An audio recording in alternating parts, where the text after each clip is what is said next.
So go ahead, go ahead. I'm not going to stop you. Hi. Okay, not yet. Hello there. Thank you so much. For we are actually squeezing in and speeding in as much as possible. We have Sreeraman out here. Over to you, Sreeraman, straight away. Thanks, Santosh. Hello, everyone. My name is Sreeraman. I'm co-founder and CEO of Agrahyah Technologies. We are India's one of the leading companies in voice, cloud, and audio space. Every time you ask Alexa for a Hindi joke, it's probably from us. Every month over 400,000 people laugh at some of the jokes we made. Or more than 600 people every day kind of ask Alexa to ring their phone. Maybe they misplaced it in their sofa or somewhere, and they ask Alexa to ring. All of that tech, whether it's a joke or a tech that calls your phone, right, is all made by us. More on this later. But what is voice? What is the big opportunity? How is applied AI changing man-machine interaction? So quick context to that, right? So about 40 years ago, we had mainframe computers probably used by NASA and like research organizations at a country level. The application and adoption of computing was very low, right? Because this required a lot of input technologies like coding in every line of it. Now, few years later, when we had PCs and desktops, with the advent of mouse, graphical user interface, computers were adopted a lot more in banks, schools, academic institutions, homes, probably personal computing. And that changed how many more people were using it, right? And about 12 years ago, if you remember the launch of iPhone, which introduced touch as a UI, that changed the whole world, right? Every time we unlock our phone, we are actually touching a software. We don't realize it, but that's what we are doing, right? And in this has put a computer in the palms of more than 3 billion people today, right? And the next wave of interaction with machines are voice, right? So this is where AI and voice comes into play. You can speak in your natural language. You don't have to adopt to a machine adopts to you, so you just talk to it in a natural way, right? So voice is a new touch. There is 400% growth in it, especially in India. 28% of all the search on Google is now voice. This is about 25% globally, and India is ahead of the curve.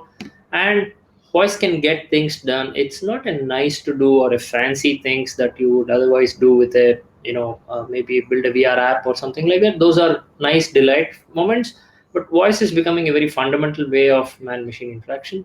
And voice is not confined to the smart speakers. It's available on phone, especially on an Android phone. India being an Android first market, that's more than 200 million devices or so, right? And if you count the 70 million Kai OS or the geophone devices, that has Google Assistant in it as well.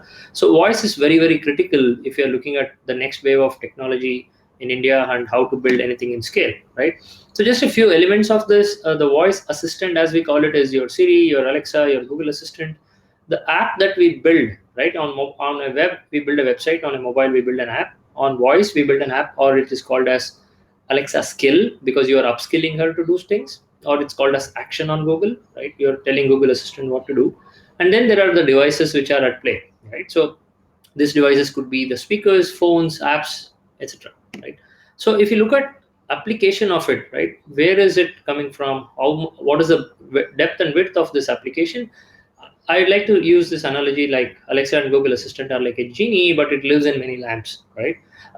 First party devices, which is made by companies like Amazon and Google, you can buy them off the shelf. It comes built in with Google Assistant or Alexa. But there are third party devices, right? You can buy a Bose speaker or a JBL speaker today or a Lumiford speaker today. They come with Alexa integrated in them as well. Or you can look at automobile. There are connected cars. You can start your car from your home. That's one experience. Or you're driving your car, your hands and eyes are busy. It should be, and you can talk to the car dashboard with a voice assistant, right? And it's also being implemented in ERP systems or inside an app. You can order food by tap by tapping a voice icon in a food ordering app, or you can search for a music. If you go to Gaana, if you tap the voice icon, you can search for a song, right? So the applications are far and wide. So if you look at across the opportunities voice brings to anyone, right? If you are looking at it's for a CXO level personalities, people who are busy and decision makers, yes, it helps them get things faster. You can type 40 words a minute, but you can speak more than 120 words a minute, right? So there's a huge difference in that as well. And if you're looking at the other end of the spectrum, somebody who's a very, very, at the bottom of the pyramid, day wage labor who do not have literacy of any language, not just English, they can speak naturally to their phones or their voice assistant and get things done. Whether it is access for information, it could be whether it could be searching for employment or how to get their Aadhaar card. It could be any of those applications. They could search with their voice, get the information they want, right? So voice cuts across demographics. This is already adopted by many companies. ERP companies offer voice in it, right? So if you're a knowledge worker, you can tap in. Uh, you don't have to download an Excel sheet and dig around data. You can simply tap and ask, what was the sales in Maharashtra last week, right? You will get it. Or you are looking at a $10 geophone. It does not have touch in it, but the biggest real estate in it is a voice button, right? So in action, this was shot in Delhi. This is how the driver searches for address. Right? So he's looking for Sheraton Hotel Saket. He has no, his dialect is different, his accent is different. I sat in the car, that's where I wanted to go. If he opened his phone and he searched for Saket Hotel, right? And if you look at it from this is one of the big four consulting companies. This is a HR assistant Alexa, for KPMG. Open KPMG HR Assistant. Welcome to KPMG HR Assistant. How can I help you today? What are the open positions in my department?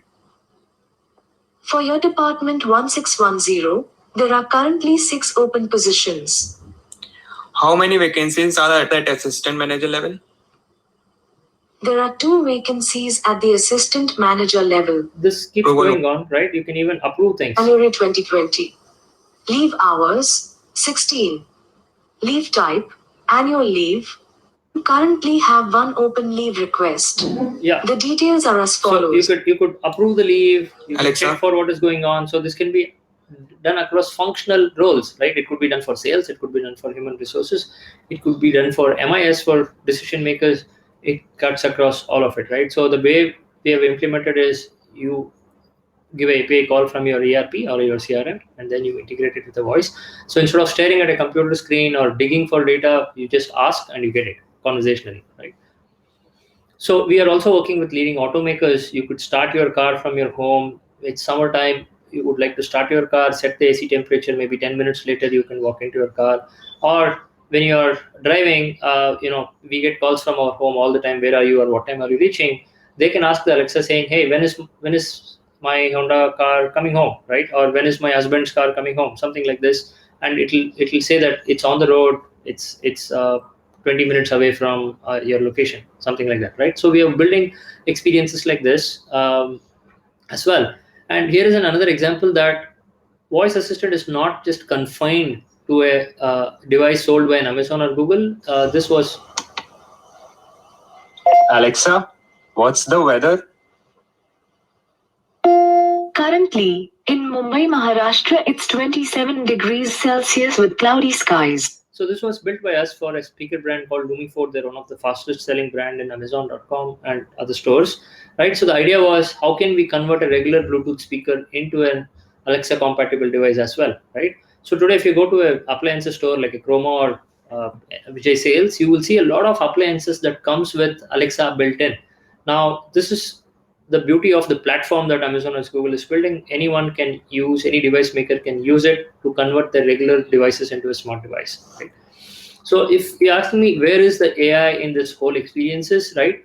Uh, the way fundamental the fundamental way in which voice works is by capturing intent, right? Humans have intent. When I say nice shirt, you say thank you, and if I say follow-up question saying where did you buy it, you can't ask me what is it here. I'm still referring to the shirt, right? But how do you get a machine to understand a follow-up conversation, or how do you get a natural language to understand, right? So when I say something like 40 times, hey Alexa, 40 times, what does 40 times mean, or 40 times mean? My dialect could be different, right? So it depends. This is where an agency like us comes on board, right? If you are building a math application, we 40 times will be understood as 40 times a multiple. What is 40 times of 2? 80, right? If you are building a food or a recipe skill, right, then 40 times could be, could you give me recommendation for tea times? This means you are having chai and you're looking for recommendations, so the answer could be biscuits or cake, right? Or if you're building a sports skill, 40 times means the T, right? The golf analogy, the golf use case, and then you could be giving them recommendation on better golf, right? So the intent behind words sounding the same could be very different, and this is where applied AI comes into play, right? So there's a lot of things that goes on right from your device to the cloud to getting the information back, right? So all of it is a beautiful platform. The problem is well solved. All that you need to do as a brand or a product is build on top of it, right? So this is where someone like us would come in picture, helping you build that skill or that action on Google. So here is something we built in partnership with Google. This is very new. This uses the cutting edge AI for training the bot on playing Antakshari. Right? It's a very humanly played game between two people to test their competency of songs. Right? And there is natural language processing. People have different accents, dialect. Not everybody is a good singer. And there is ASR, automatic speech recognition, that you are actually singing a song and you're not singing gibberish. So this is freshly minted from us. गाना अंताक्षरी से connect करो. नमस्ते, यह गाना अंताक्षरी है। आपको 5 मौके मिलेंगे। आपका स्कोर आपको खेल के आखिर में पता चलेगा। क्या आप खेलने के लिए तैयार हैं? हाँ.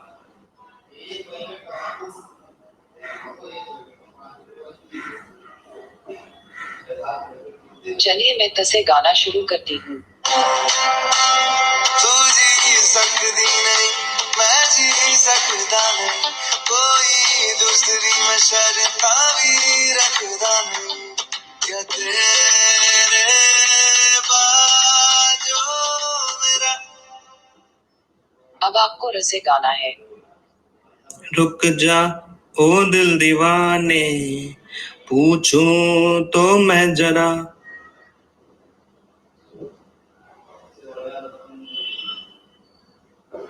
चलिए मैं रसे गाना शुरू करती हूँ।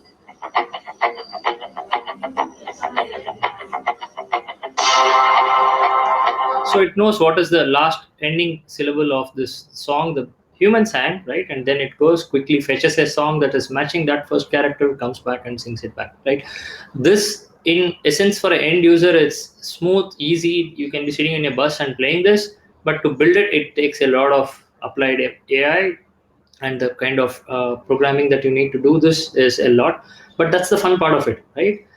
We can build ERP systems on voice, or we can build fun Antakshari systems on voice. We have even built use cases where we replaced Alexa's voice with Shah Rukh Khan's voice, and projects like that, right? So the key takeaway is, for any brand, step one is you need to start somewhere, right? The first point would be, if you've built already a web experience and an app experience for a mobile phone, probably you can start by building a simple voice experience where you're able to make all the information about your product, company, brand available on voice assistant. So when somebody says, hey Google, could you tell me about brand A, or hey Alexa, could you tell me about a brand, you want to avoid the situation where it says I don't know, right? So you want to build your skill, launch it there. Step two, this is generally a good practice. With COVID, it's even better practice. We are seeing a lot of adoption here.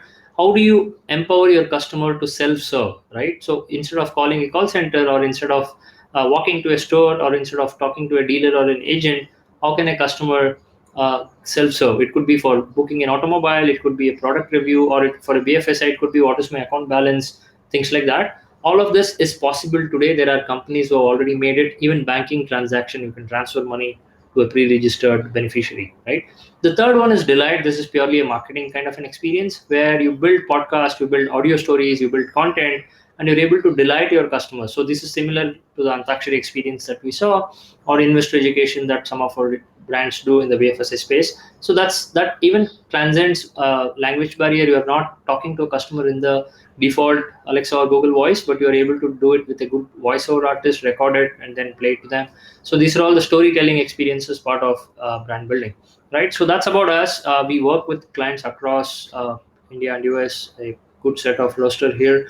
Happy to take any questions on the voice and applied AI space.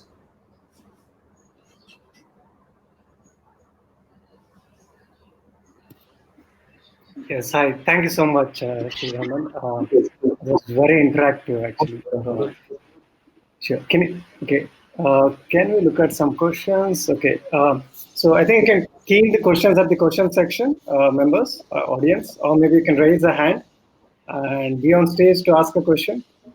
I'm sure you're actually thinking there's a lot of things. I think Manoj has mentioned in the chat that it's amazing use of NLP for your presentation.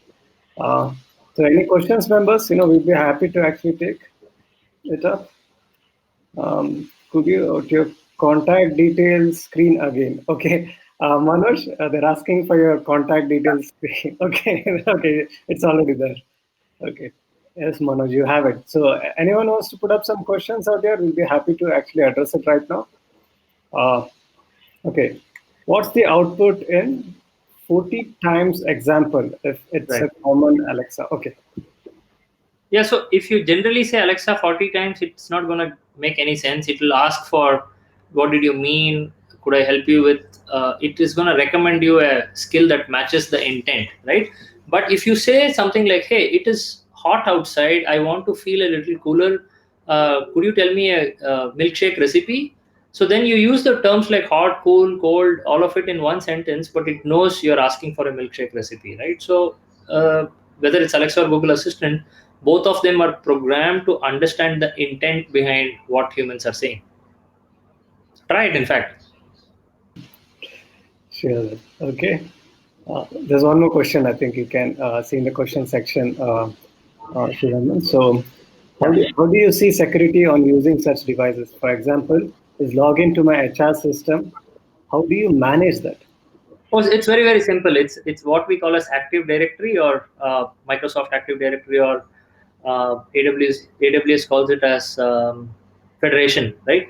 So it will only work for employees who have that company's email ID. The minute you leave your job or you don't have access to that email ID, you will not have access to that details of that company. That's one. Second, we can also make it tier level, like for the same HR bot, intern, a fresher, a manager, and a VP or a CEO. We can have multiple access, right? The CEO could ask, what is the payroll amount this month? Let's say it's 4 crore rupees per month, right? Intern doesn't have to know it. Intern could ask questions about if an intern has logged in, it's asked what is the per month burn for us on payroll. It's not gonna say I'm sorry, your email ID is not authorized for that information, right? And even for the same CEO, if how do I know somebody else, like my friend who's come home, is not accessing my Alexa device, right? So we can set up a voice pin. So if I say, hey Alexa, what is the payroll spent this month, it's going to say, Sreeraman, I'm going to ask you for your voice pin. So I say 2434, and then it says, welcome Sreeraman, the payroll amount for this month is 4 crore 32 lakhs, right? So privacy, just like how you would have the fingerprint login or a face ID login in an Apple device, we can have voice pin. Also configure it as default using the user IDs as well. Sure. So we'll come back to the questions. There's a raise hand request from Mr. Manoj. Hi Manoj, go ahead. You're live. Thanks once again, Santosh. Sreeraman, very excellent presentation. Thanks, I'll come to the question in the interest of time. Again, as I was mentioning, we have built a telemedicine platform. So one of the concern areas we had was how does, and you explained it beautifully, the bottom of the pyramid, a rural plumber or somebody where in the primary healthcare center, let's say Sholapur, and if we go closer to, so they want to speak in Marathi to and find out whether the doctor is available. So what you mentioned is the basic $10 geophone also has the ability for him to use that voice activation system or the NLP? That is correct, yes. It comes built in default. Okay. So as long as we put the layer of the application, which I'll get in touch with you later on to activate that. Is that right?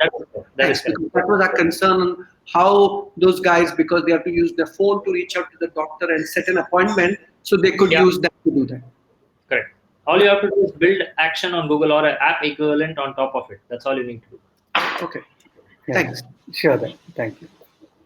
So we'll go to the questions again.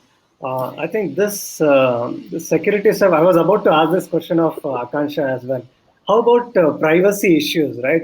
I just need to add a little bit of my thought as well. I think we see this lot of smart TVs and this Alexas and all those things, right?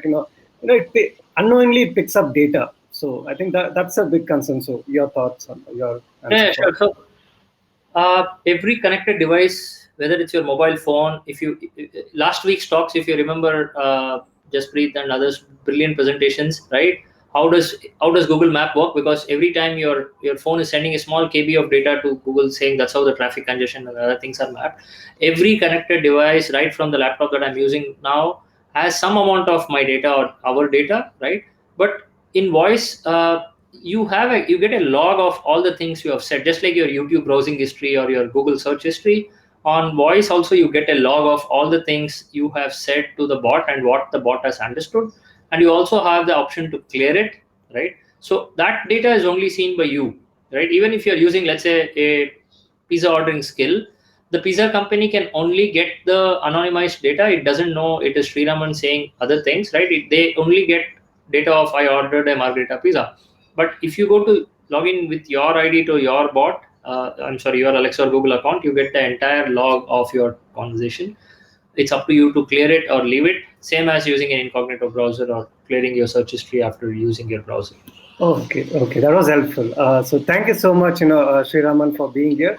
More questions, we are going to pick it up and we're going to share with Sreeraman to address it offline for sure. Thank you so much, audience, and we are going to have a quick 5-minute break, not more than that one. And then we're going to back with the next session. Thank you so much. Thank you so much, Sreeraman. Thanks, everyone. Yeah. Bye-bye.